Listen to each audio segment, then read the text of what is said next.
How to use the drop shadow feature in Silhouette Studio. Step 1. First select the machine, set the feed type, select the cutting mat and set the media size in the page setup panel.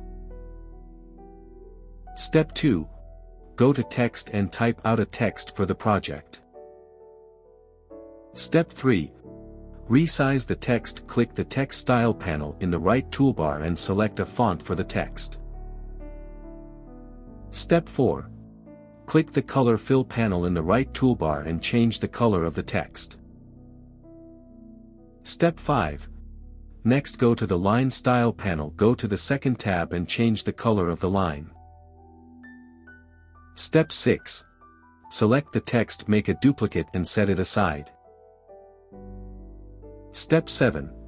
Select the text, go to panels in the top bar and select image effects. Step 8. You can also go to the image effects panel from the right toolbar. Step 9. Go to the last tab in the image effects panel. Step 10. In the type section, select the second option, which is dynamic shadow, also known as drop shadow. Step 11.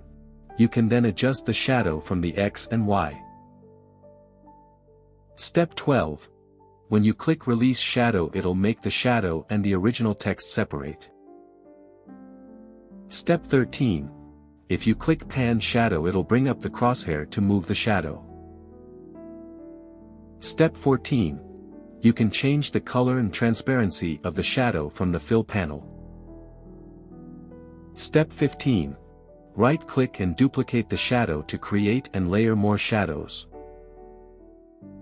For more such help and information, visit us at www.mannymaker.com or call us at +1 786 866 5932 +44 020 3983 0480.